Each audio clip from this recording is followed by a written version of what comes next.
अस्सलाम वालेकुम जी। मेरा नाम यासीन है जी ते मिस्त्री मजदूरों का काम करना ते अड्डे ते जाना वा ते जिथे जाता सी उन्होंने सद्दे ही नहीं ते अड्डे ते गया उत्थे काम लगे ही नहीं ते ए दो बच्चे ने जिनके सुबह दे भुखे ने ते असीं खुद ही भुखे हैं ते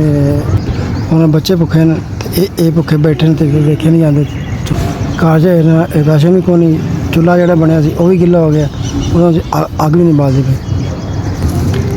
होना कि तंग है जी ते ए भी बच्चे मेरे सामने बैठे हैं थोड़े से सामने बैठे जिन्होंने सुबह कुछ नहीं खाता वा तो ये उन्हें वेखे नहीं जाते भुखे तो मौसम की वजह तो काम नहीं मिला उत्थे 400-500 की दिहाड़ी 600 ला के घर आई इन्हें बस खर्चा लैके आई सारा दुख मेरे बच्चे भुगे थे जिन्होंने 2-3 दिन तो कुछ खाता ही नहीं तो असी बैठे हैं रब दी आस्ते बैठे हैं कोई रोटी तो देगा जी और जो भुख लगती कुछ समझ सकते भी असी करना की हाल होंगे जी 4-5 हज़ार अदारे का बहुत शुक्रिया जी तुम साढ़े को ये बात 5 हज़ार की मदद की कसम वाली गल है अस भुखे बैठे जी तुम बन के आया जी तुम मेरे बच्चे वास्ते 5 हज़ार रुपये अदारे का घटा 5 हज़ार मैंने मिल गया जी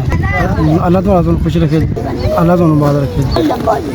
वहाँ मेरी तो और अल्लाह तुम देता रहे तुम इंजी माड़े बंदे की मदद करते रहो अब थोड़े तो हमेशा राजी रहे